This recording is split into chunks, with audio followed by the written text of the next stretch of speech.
Alhamdulillahi wa kafa wa salatu wa salamu ala ibadihi allazina istafa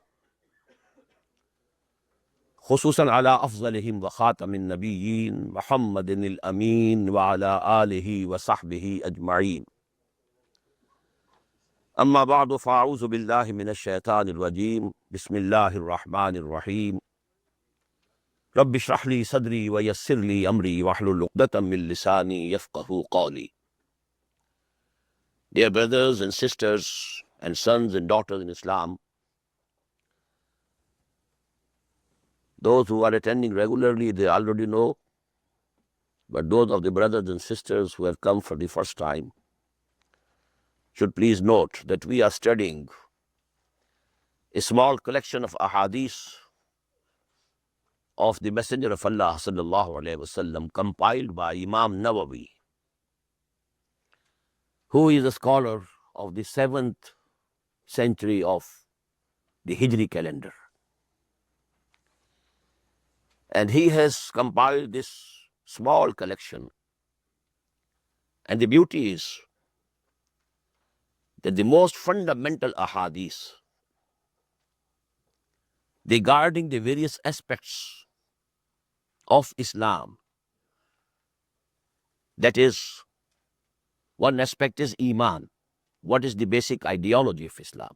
The fundamental ideology. The other one is the structure of Islamic society and Islamic state. Who is entitled to be a full citizen in the Islamic state? Who is to be taken as a member of Muslim society? Another aspect is the Islamic law. What are the sources? What are the fundamental principles? The fourth aspect is the subject which we usually denote by the word tasawwuf. That is really the esoteric teaching of Islam. What should be your feelings within yourself? The purification of the self. How to come nearer and nearer and nearer to Allah. Then the fifth aspect is basic morality. What are the fundamentals of basic morality? And so on. So, the most fundamental ahadith regarding all these aspects of Islamic teaching and Quranic teaching, he has compiled. Now today we are going to study the fourth hadith. We were studying the second, but today I am taking a new hadith because many of the brothers are attending for the first time. So the discussion as it was continuing previously, they don't know it. So that I will take later on. Today I am taking the fourth hadith of this collection. عن أبي عبد الرحمن عبد الله بن مسعود رضي الله عنه قال حدثنا رسول الله صلى الله عليه وسلم وهو الصادق المصدوق إن أحدكم يجمع خلقه في بطن أمه 40 يوما نطفة ثم يكون علقة مثل ذلك ثم يكون مزغة مثل ذلك ثم يرسل إليه الملك فينفخ فيه الروح ويؤمر ب4 كلمات بكتب رزقه وأجله وعمله وشقي أو سعيد فوالله الذي لا إله غيره إن أحدكم ليعمل بعمل أهل الجنة حتى ما يكون بينه وبينها إلا ذراع فيسبق عليه الكتاب فيعمل بعمل أهل النار فيدخلها وإن أحدكم ليعمل بعمل أهل النار حتى ما يكون بينه وبينها إلا ذراع فيسبق عليه الكتاب فيعمل بعمل أهل الجنة فيدخلها رواه البخاري ومسلم رحمهم الله. Now this is one of the most fundamental ahadith. It discusses not only a very complicated issue of theology, that is the Jabr Qadr. We read in Hadith Jibreel وَأَن تُؤْمِنَ بِالْقَدْرِ خَيْرِهِ وَشَرِّهِ. And I did explain a bit over there, but here, this is discussed in detail. This is the most complicated and essentially an incomprehensible issue. That is why the Prophet ﷺ has forbade the Ummah to discuss this issue in detail.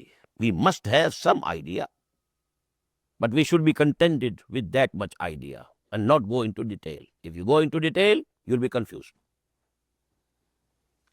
I will narrate the hadith also regarding this forbidding of the Prophet ﷺ. But for me and for this age of ours, this era of human history, for that the more important aspect is the reality of human being, who he is. This is the most fundamental issue. Whether he is an animal only, a slightly more evolved animal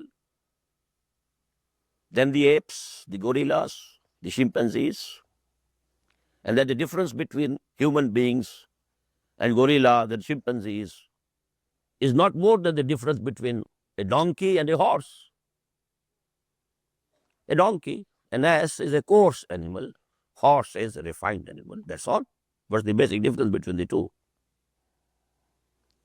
They can crossbreed even. So, the same is the difference between these apes and chimpanzees and so on and human beings.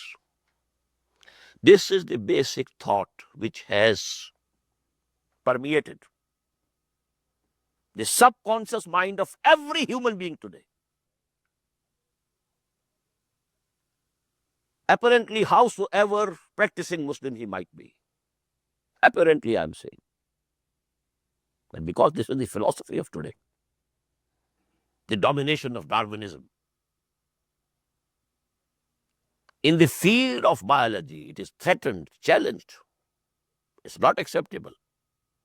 Some people do accept, but mostly it is rejected. But in the realm of philosophy, sociology, this is the accepted truth. And this is one of the fundamental ingredients of the present civilization. What is a human being, an animal? Now this hadith tells us he is something else also. He is an animal, no doubt. Admi zada turfa majunast, as farishta sarishta was heva. This is the couplet from Sheikh Sadi. This human being is a very curious type of mixture. Majun, murakkab. It has a composite or a complex existence. In him, there is an animal, full animal. All the animal instincts are there. The urge to preserve the self, preservation of the self, preservation of the species, the herd instinct, the urge to dominate. All these are animal urges. And they are there fully in human beings also. But there is something else also, another aspect of his existence. As farishta sarishta was hewan. There is a hewan, an animal in it, and a malak and a farishta. That is also there in it. So because these two, I must say, very difficult issues are dealt with in this hadith, that is why this hadith starts in a very peculiar way. Very extraordinary, very unusual way. The Rawi is, first of all, let me tell you, that it is one of the most authentic ahadith of the Prophet. Muttafaqun alayh. The hadith of the Prophet, on the authenticity of which both Imam Bukhari and Imam Muslim agree. This is the highest level of the authenticity of any hadith. It is very close regarding authenticity. It is very close to Quran. And now the Rawi, the full name, An Abi Abdul Rahman Abdullah ibn Mas'ud radiyallahu anhu. The real name is Abdullah, son of Mas'ud. He is one of the major Sahaba, Kebare Sahaba as we call. There are three generations of Sahaba: Kebare Sahaba, Shabab Sahaba, and Sigare Sahaba. Some of the children who were just born, they were 5 years old or 6 years old or 8 years old, they are also included in Sahaba. But Sigare Sahaba, Hazrat Hassan, Hazrat Hussain, Abdullah ibn Zubair, they are from Sigare Sahaba. Then in between you have a middle generation, Shabab, 30s, in 30s and 40s. And then you have the Kebare Sahaba, who accepted Islam as early as just Abu Bakr, Umar, Hamza, Abdullah ibn Mas'ud. They are the senior Kebare Sahaba. So we must identify these three lines of Sahaba. We use the word, in one sense, Sahaba is Sahabi. But there is a difference. Dar ifze maratib na kuni zindiqi. Regarding the age. Second differentiation, I told you already, who have been attending these lectures previously, that the Sahaba are divided into two categories. Fuqaha Sahaba, Fuqara Sahaba. There were certain Sahaba who were endowed with more intellectual capacity, more power of understanding, more logically oriented minds. They are called Fuqaha Sahaba. The knowledgeable people who had the real understanding, who could understand the basic principles of Islam. Among them, as I told you already, Hazrat Umar radiyallahu anhu, Hazrat Ali radiyallahu anhu, al-Mu'mineen, Aisha Siddiqa radiyallahu ta'ala anha. These are the examples. And Abdullah ibn Mas'ud. And Mu'adh ibn Jabal, from among the Ansar of Medina. They are Fuqaha Sahaba. Then there are Fuqara Sahaba. People who were more inclined towards piety, worshipping more, abstaining totally from the pleasures of this life and comforts of this world. You may say, the Sufiya among the Sahaba. To make you understand. Although I don't like the word Tasawwuf or Sufiya, because it's a foreign word which has somehow creeped into the Muslim world. It is neither in Quran nor in Hadith. But anyhow, I must use the term which is understood by people.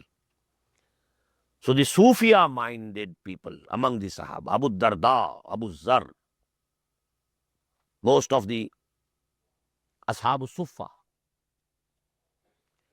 Hazrat Ali is unique.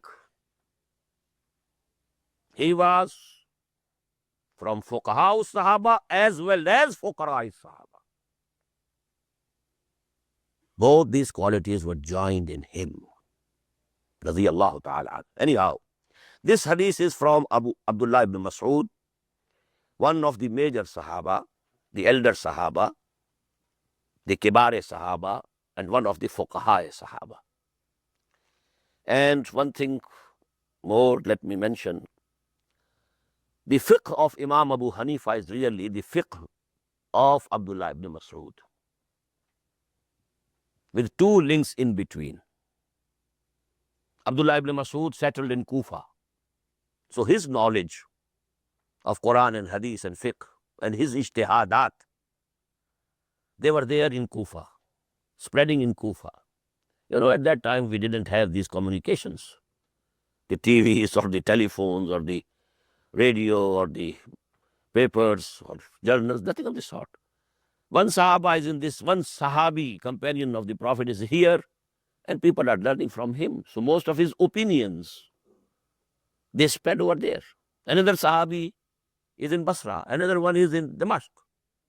So he is teaching there. So his personal opinions also, they are spreading over there. So that is one of the reasons of differences. Because, the facilities to compare their notes, so to say, were not available. So actually the knowledge and wisdom of Abdullah ibn Mas'ud spread in Kufa, and through his two disciples it reached Imam Abu Hanifa al-Kufi. He was from Kufa. So that is why, fiqh Hanafi, the Hanafi school of fiqh actually is the fiqh of Abdullah ibn Mas'ud. Now he says, Haddasana Rasulullah sallallahu alayhi wa sallam. The Messenger of Allah narrated to us, explained to us, stated to us, وَهُوَ الصَّادِقُ الْمَصْدُوقُ. As far as I know, this is the only hadith in which the narrator is using these words, that I am telling you what the Prophet said. And mind you, he is the one who is truthful. He cannot tell a lie. Beware, lest you should have any doubts. Because what he is telling you is somehow beyond your conception or perception. So maybe you tend to disbelieve me, or maybe that shaitan urges you to disbelieve Muhammad sallallahu alayhi wa sallam. So mind you, Haddasana Rasulullah sallallahu alayhi wa sallam wa huwa sadiqul masduq. He is the true one, and his truthfulness is accepted by all, including Allah subhanahu wa ta'ala. Allah is the biggest witness of the truthfulness of Muhammad sallallahu alayhi wa sallam. So it is he who told us this thing, which I am going to tell you now. It is as if I am, explaining what he said. Don't think I am saying it. Inna ahadakum yujma'u khalqahu fi batni ummihi. Verily, every one of you. The literal translation would be one of you, but what it means here is every one of you, every human being, for that matter. His creation is gathered and formed in the womb of his mother. Inna ahadakum yujma'u khalquhu fi batni ummihi. Arba'ina yawman nutfatan. For 40 days, it is in the form of nutfa. Now this word nutfa is used for the spermatic fluid. Min nutfatin iza tumna. So this is the spermatic fluid, and in that now we know there are the sperms, spermatozoa. And they go and they get embedded in the womb of the mother, wall of the womb, uterus of the mother, just like a seed. It enters it, just as the seed, it enters the clay and then it sprouts. So in the same way, this is the stage of nutfa. That is why the translators of this, into English, they are Dr. Izzuddin Ibrahim and Dennis Johnson Davies, M.A. Cantab. They have used the word seed, and I agree with them, in the form of a seed, because we know it from embryology. I told you yesterday. Embryology was one of my favorite subjects. Embryology and psychology. So embryology, we know it today, that for some time this spermatozoon enters, spermatozoon, not only spermatozoon, when it becomes zygote, fertilized. The ovum is there and spermatozoon goes there, they unite, and then they get embedded like a seed in the earth. The Prophet said this phenomenon takes 40 days. Summa yakunu alaqatan misla zalik. Then this embryo remains as an alaqa, Misla Dhalik for the same period, another 40 days. Now this alaqa, this word could not be understood by the former translators of Quran because they didn't have the microscope. They never had dissected the human body. They never knew what happens inside the womb of the mother. Because if there is miscarriage, some clots of blood were passed. So they thought that this alaqa means a clot of blood. This is wrong. We don't blame them. They belong to an age where the human knowledge was still in primordial stage. We can't blame them. The strange thing is that the Arabic language is peculiar, that the root of any word, it has always a connection with all the derivatives from that root. Just like as a tree, even the leaf of the tree is connected to the root. In the same way, from a root, ilm and lam mean, you can frame 1,000 words. But the connection with ilm will remain over there. Alaq. We have words which we use in Urdu, ta'alluq, muallaq. What do you mean by that? Muallaq, something which is hanging. Alaqa. And lam qaf. Alaq. So actually, this is the second stage of embryonic development. When this zygote had multiplied and multiplied and multiplied, then it comes out. It appears on the surface of the inner surface of the uterus, of the womb, wall of the womb of the mother, and then hangs like, it is a hanging thing, just like a leech which sticks to your body, your skin, and sucks blood. So this is the second stage, alaqa. Now these two gentlemen also, because I think they don't have any background of science, that is why they have also translated this as a clot of blood, the same as our former mutarjimeen and mufassirin, they have always alaqa. But if you question what is the literary and literal connection between alaq and blood or clot of blood, dam, but it is not so, no connection whatsoever. Alaqa. Now we know it today. But don't have any disrespect for them because they can't be blamed. This I'll be explaining in detail this evening, inshallah, in my lecture. What is tadabbur? And what are the conditions for tadabbur in Quran? You must have a full comprehension of the dimensions of human knowledge of your age. It is like a ball. You can put the knowledge of Quran into the ball, but if the ball is small, you can put only a little. If the ball is large, you can have more. If you have a bigger utensil, you can have more. And this ball of your understanding is made of the physical sciences, intellectual sciences. Then now into this you pour the wisdom of Quran.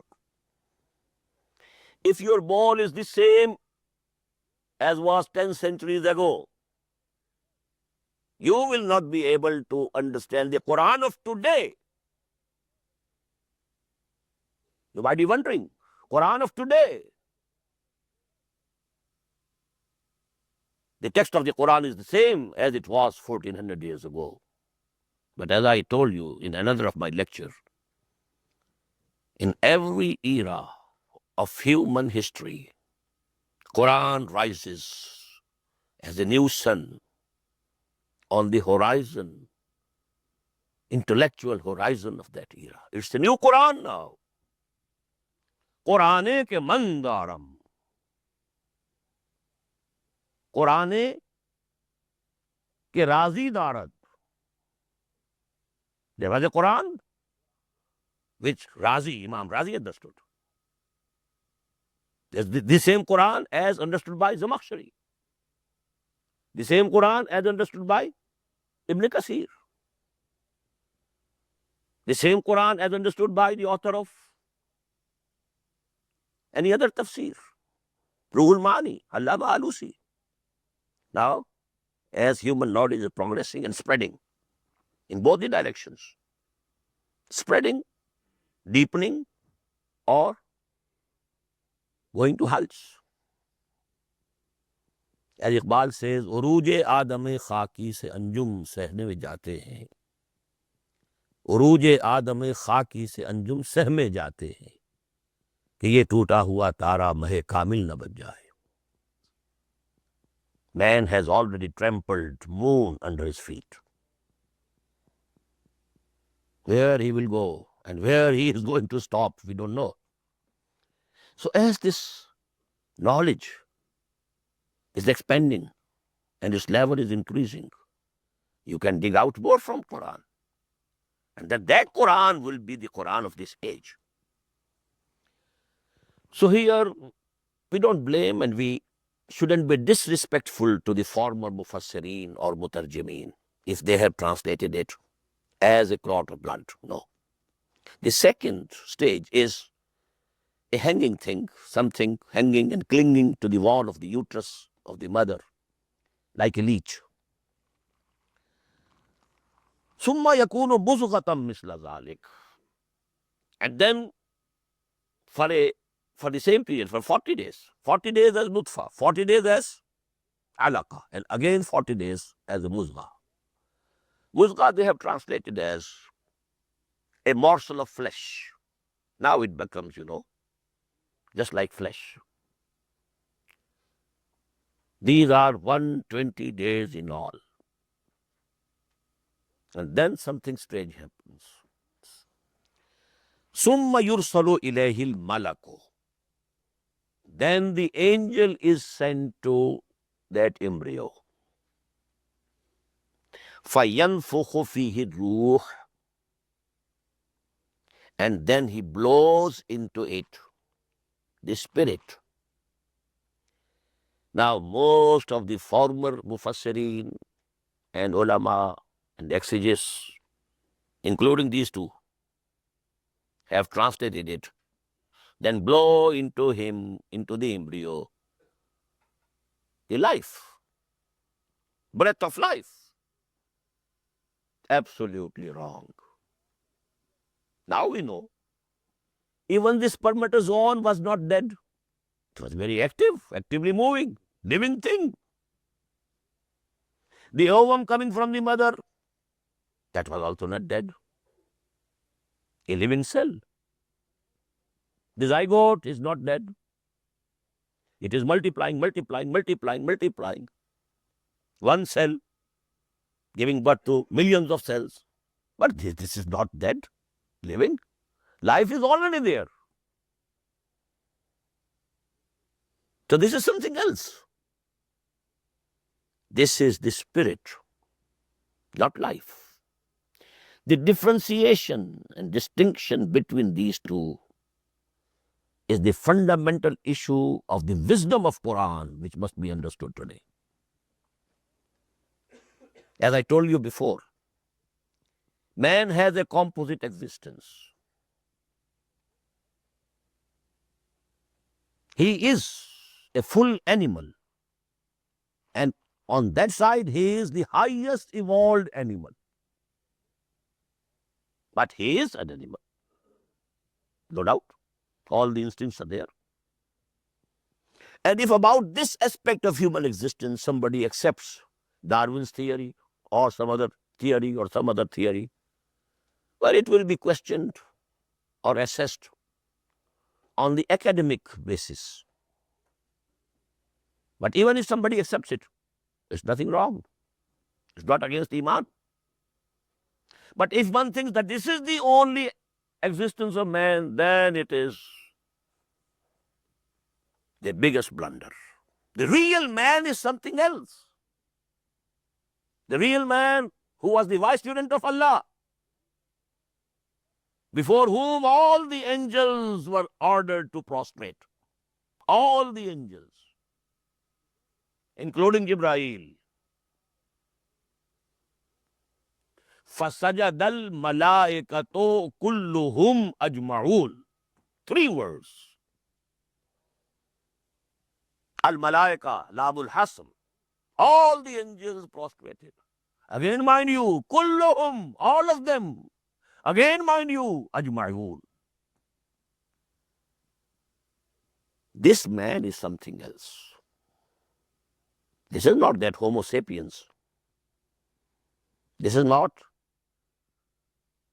the animal aspect of man. The spirits of all human beings were created much before the creation of this universe. Mind you, my words, much before the creations of the universe. Because the science today has reached only up to the Big Bang. There was a big explosion,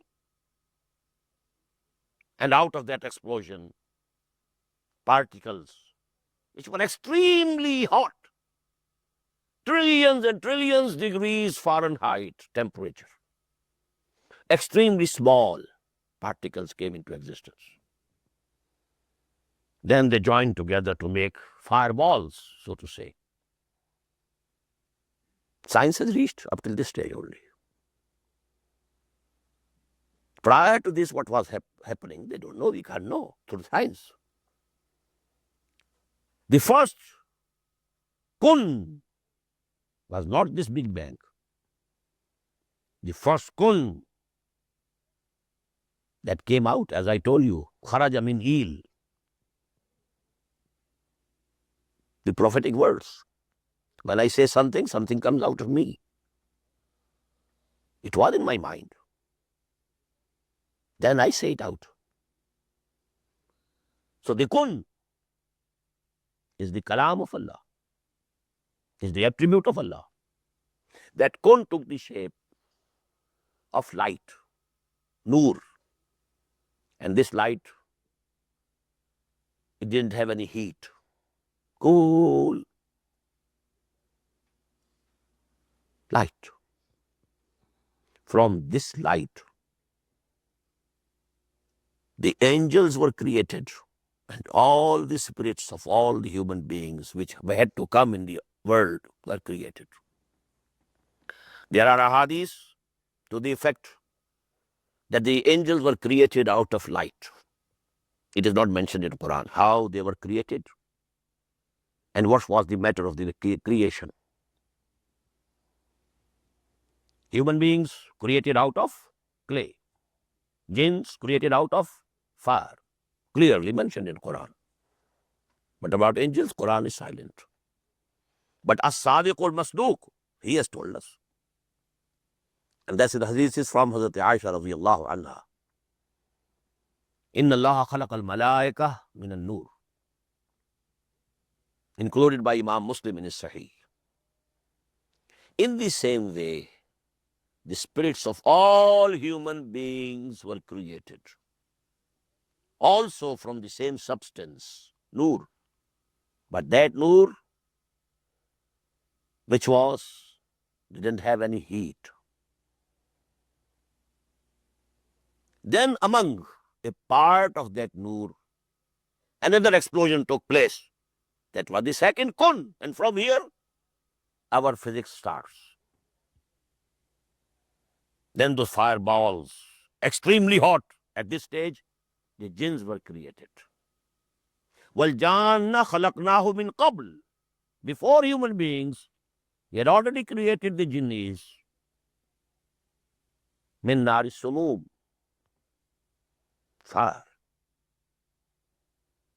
And then these fireballs, one of the fireballs, to cut a long story short, it started cooling down. Vapors came out of it, gases. They enveloped it. On the one hand, a clay, the crust of the earth, is coming into existence. On the other side, the vapors which had gone out of this very thing, the gases, hydrogen and oxygen, They are joining together to make water in the atmosphere. And then for thousands and thousands of years, it was raining and raining and raining. And so came into existence the oceans. And now on the coasts of the oceans, there was continuous interaction of the clay of the earth with the water. Water receding, again coming. It's getting wet, again it's dry. Again water is coming, again receding, and so on. This process, it is here that life started on this planet. Both science and Quran agree. Water is the source of life. من الماء خلقنا من الماء كل شيء حي. Everything which has life was created from water. But the second substance is min turab. Inna khalaqnakum min turab. Then somewhere you find teen. Teen is when turab and water mix together. It becomes gara, teen. Then you know there is some sort of fermentation in that teen. And this fermentation gives birth to life. Teenin lazib, hamaim masnool. And when it dries, it becomes salsalin kal fakhar. Salsalin min hamaim masnool. 6 modes of expression in Quran to denote the substance of creation. But the life therein came by water. And this was the process, coming one after the other, from the lower forms of life to the higher forms of life. Either they are emerging from the former, or Allah is creating them independently. Either it is evolution or it is mutation, whatever it is by the command of Allah.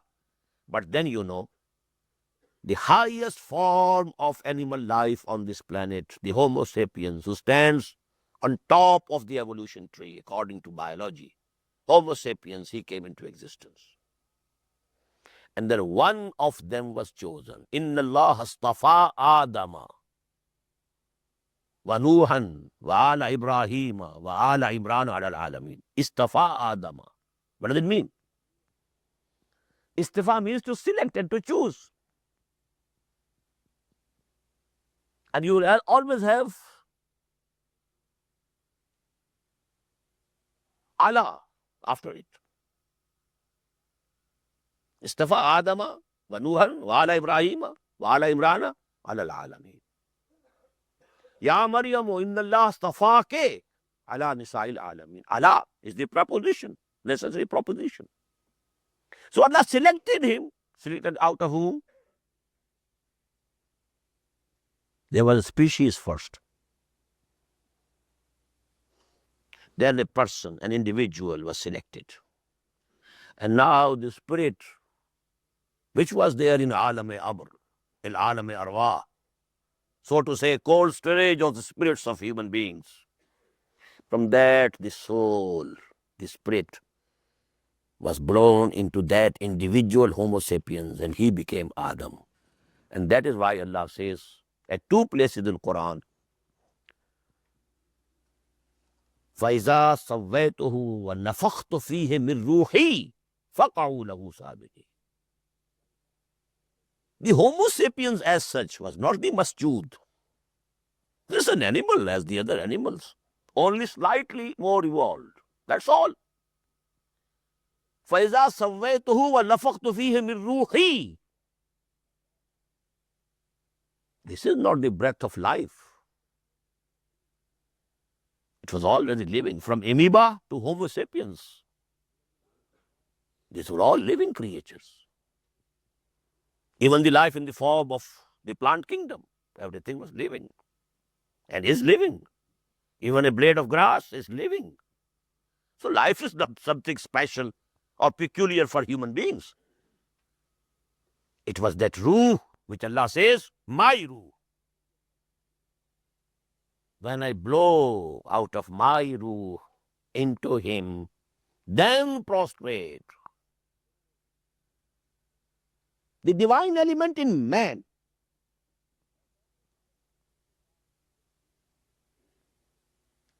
है ज़ौक़ तजल्ली भी इसी खाक में पिन्हा, गाफिल तो निरा साहिब इदराक नहीं है।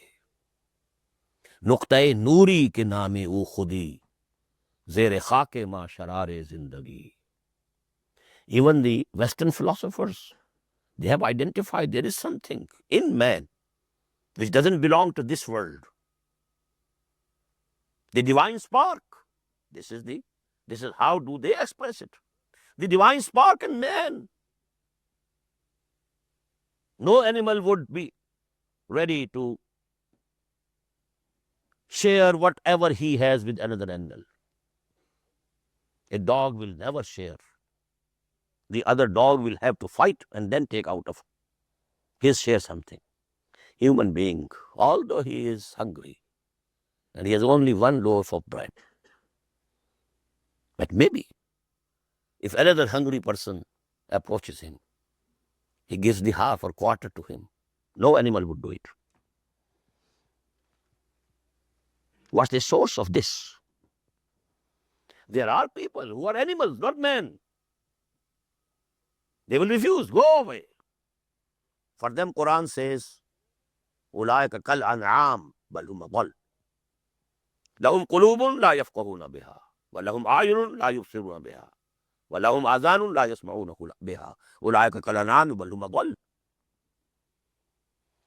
But everybody knows there are people in every community, everywhere, every part of the world, every society, who would be ready to share the little they have with their fellow human beings. Wherefrom is this act emerging? No animal instinct can explain. There is the divine spark in man. So that ruh was added. About these arwah we have ahadith. Al-arwahu juludun mujannada. There might be trillions and trillions of these arwah which were created at that time, and they were grouped. Juludun mujannada, armies. They were put in the cold storage. And these arwah from which Allah took the covenant. Alastu bi rabbikum? Qalu bala. Shahidna. Am I not your Lord? And they said, why not? We testify to it. You are our Lord. That is pre-physical universe. That is why I said the human spirits were created before this universe. And there is no problem for me, at least, to accept that maybe the first ruh to be created was of Muhammad sallallahu alaihi wasallam, which is called Noor of Muhammad, because these arwah, they were created out of Noor, just as the angels were created out of Noor. So my ruh was Noor of Israr, and his ruh was Muhammad sallallahu alaihi wasallam. And this was the most complete. So there's nothing wrong. Because those ahadith are not accepted by muhaddiseen regarding their authenticity of riwayah. But most of the philosophers, exegetes, and especially the mystics and the Sufis, they accept.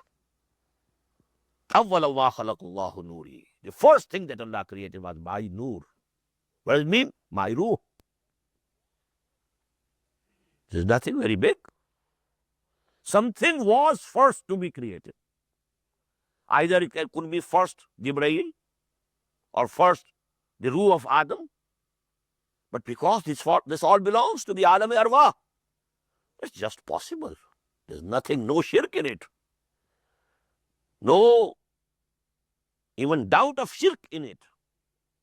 That the first thing that Allah created out of the Noor, out of light, was the Noor of Muhammad sallallahu alaihi wasallam, or the Ruh of Muhammad. Now this thing is now being repeated in the womb of every mother. This is the point discussed in this hadith. One thing let me add, as far as I can understand. the whole species of Homo sapiens then perished, except the one who was selected by Allah and in whom Allah blew the spirit of Adam. Rest of the whole species perished, just as dinosaurs perished. How huge animals!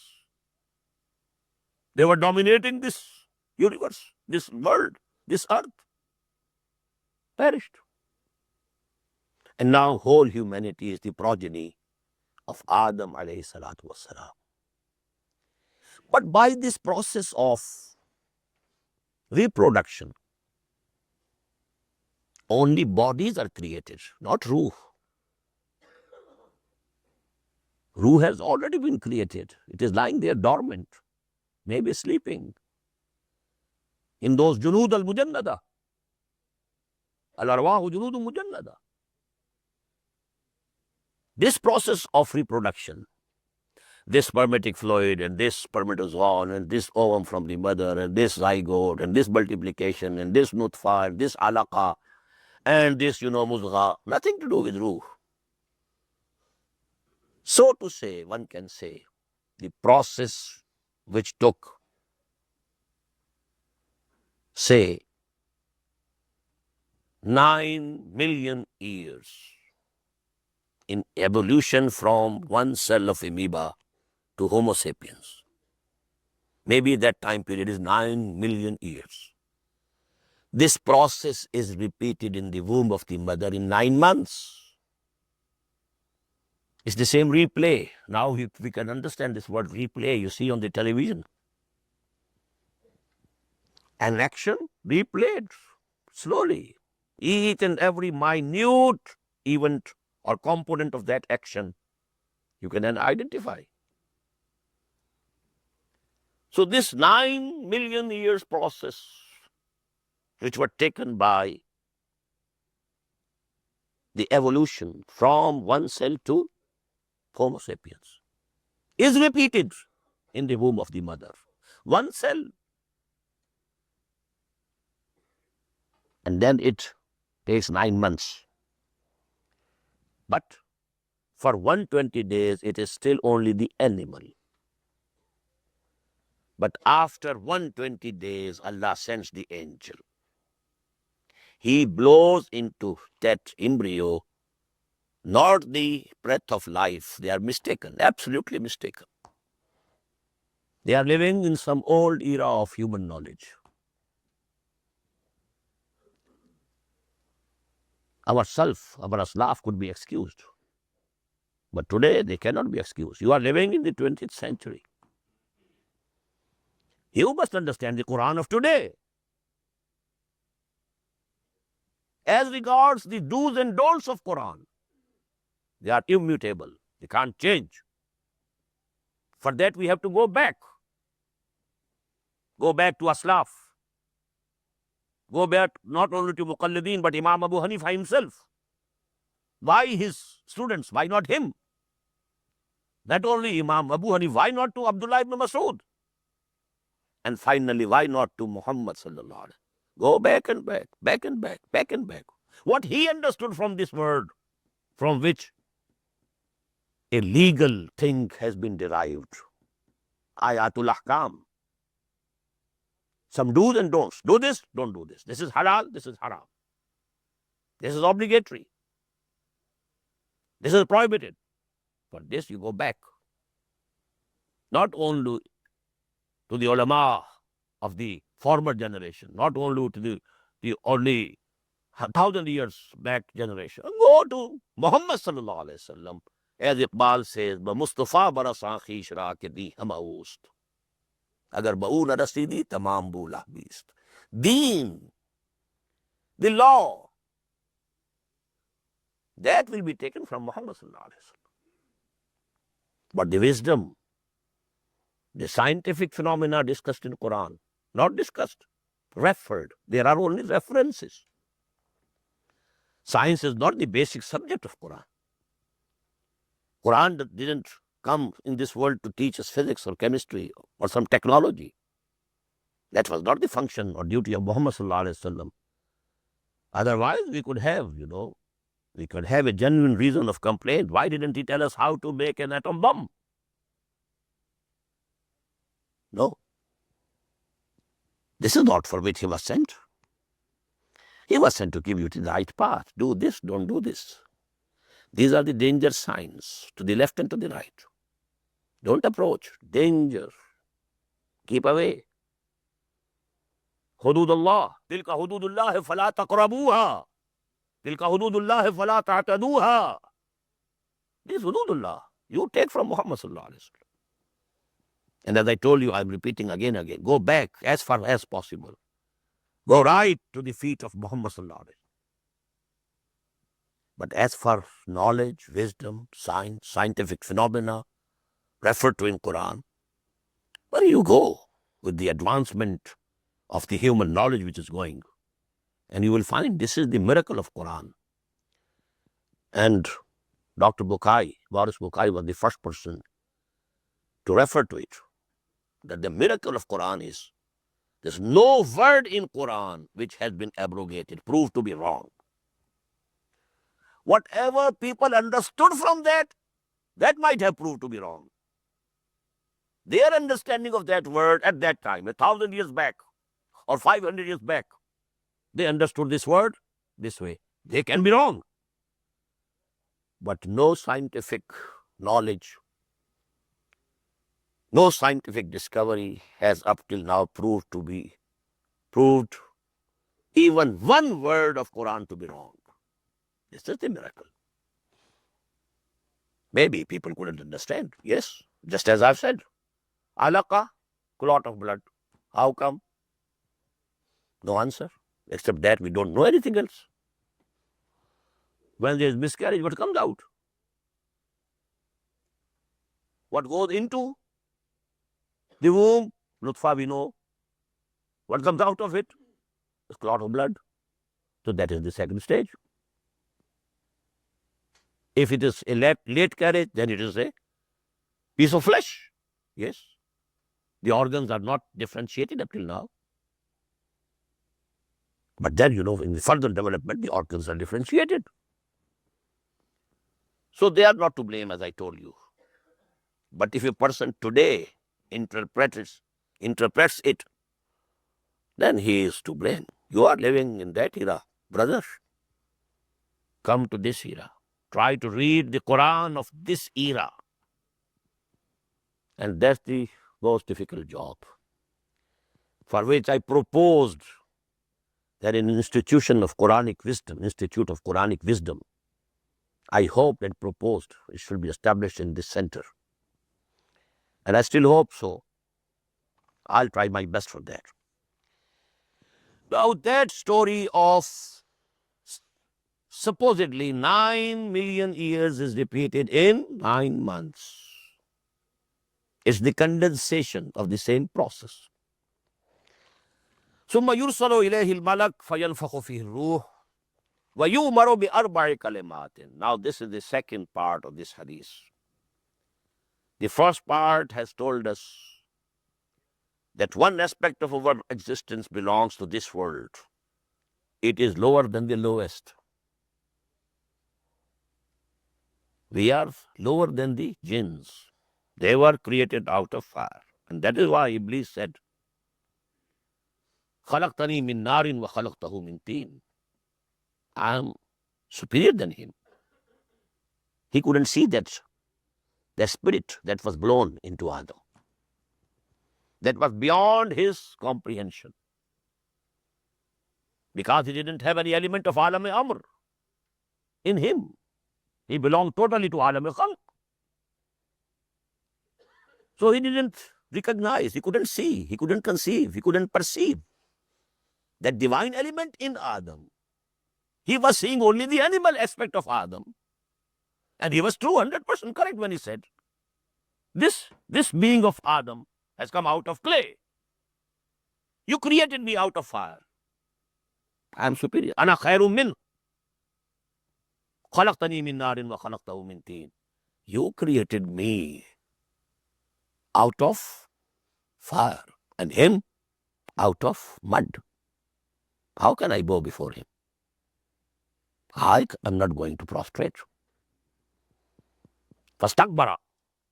This was the arrogance, haughtiness, the sense of superiority, the superiority complex in him. So, this part of the hadith is basic regarding the reality of man. What is man? Admi zada turfa ma'junast, as farishta, sarishta was heaven. Now, let me tell one thing more. I don't want to start the second part now because the time is coming to an end. That I'll take tomorrow, inshallah. Second part of this hadith, which is again very important, which deals with the most complicated and most difficult aspect of theology. Whether man is predestined or he has some free will. Most complicated issue of philosophy and theology both, and philosophy also, and psychology as well. So now, the third thing that I would like to tell here today is what is wahi. Wahi is the communication of the ruh of the human being who has been selected to be a prophet of Allah with the angel. And both are from the same origin.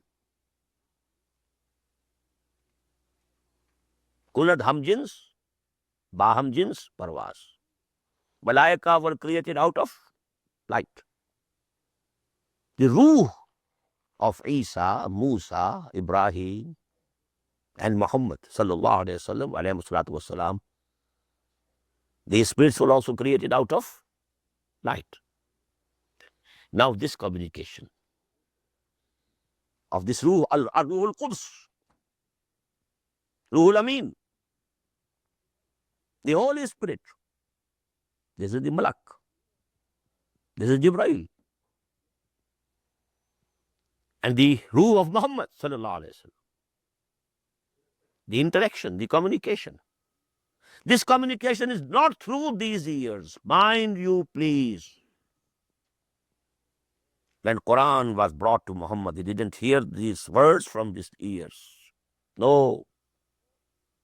It came directly to his heart, to his ruh, because heart is the abode of ruh. This ruh lives in heart.